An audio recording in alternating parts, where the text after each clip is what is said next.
A laissé ce jour le Qashqai e-Power Connecta avec pack hiver et pack design à 43 150 €. Le e-Power, c'est quoi? Développé par Nissan, la technologie e-Power ne nécessite pas de branchement. Le seul rôle du moteur essence est de produire de l'énergie qui recharge la batterie lorsque c'est nécessaire. C'est la batterie qui alimente le moteur électrique et lui permet d'entraîner les roues. Le système e-Power est composé d'une batterie à haut rendement, d'un moteur essence 3 cylindres 1,5 litre turbo à taux de compression variable générant 158 chevaux, d'un moteur électrique qui entraîne les roues, ce qui se traduit par une puissance électrique finale de 140 kW, 190 chevaux, d'un générateur qui convertit l'énergie mécanique en énergie électrique et d'un onduleur qui gère l'énergie fournie par le moteur pour recharger la batterie lithium-ion ou pour alimenter le moteur électrique ou aux deux à la fois, selon le scénario de conduite lorsqu'une forte sollicitation de l'accélération ou une vitesse élevée sont demandées. Les frictions générées par le freinage produisent de l'énergie. Avec la technologie e-Power, cette énergie est récupérée, convertie et immédiatement transférée à la batterie, alimentant le moteur électrique. Ça diminue ainsi la consommation de carburant.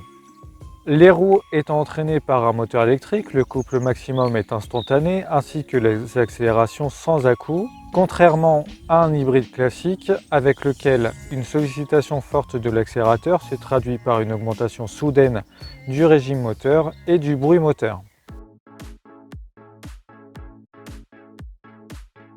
À l'extérieur, des badges e-Power ont été apposés sur les portes avant et le haillon. La calandre du Qashqai e-Power aborde désormais le nouveau logo Nissan et comporte également un bandeau noir brillant à la jointure avec le capot. À l'intérieur, l'interface indiquant le transfert d'énergie. Nissan inclut la technologie e-Pedal Step qui permet d'accélérer ou de décélérer efficacement avec la seule pédale d'accélérateur à des vitesses supérieures à 10 km/h. La pédale de frein est utilisée pour les freinages plus appuyés et les arrêts complets. Le bouton est situé sur la console centrale. À côté, le bouton EV permettant d'activer le mode 100% électrique. Lorsque ces deux modes e-Pedal et EV sont activés, des rappels visuels apparaissent en bas du combiné d'instrumentation. Nouveauté sur le e-Power. Le ProPilot Park, une technologie de stationnement automatique des Tecna.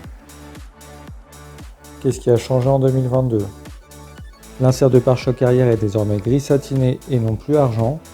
L'écran tactile Connecta est de 12,3 pouces au lieu de 9 pouces.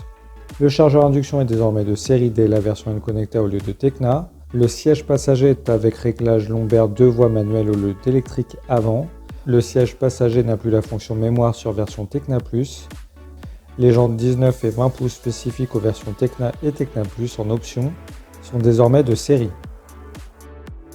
Côté consommation, j'ai réalisé 853 km. J'ai fait la pointe de ce qui manquait avant de partir à côté du Tour, où j'ai continué mon essai aussi pour voir comment il se comportait sur les routes entre 90 et 110 km/h, ce qui est moins facile à vérifier en région parisienne. De fait, j'ai effectué entre mon plein et le dernier que j'ai fait avant de le redonner à Nissan 748 km et remis 37,98 litres, ticket à l'appui, ce qui nous fait une consommation de carburant de 5,07 litres au 100.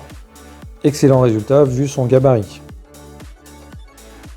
J'espère que cette vidéo vous aura plu, n'hésitez pas à mettre un j'aime, à vous abonner à la chaîne, à la page Facebook et Twitter. A bientôt pour un prochain essai.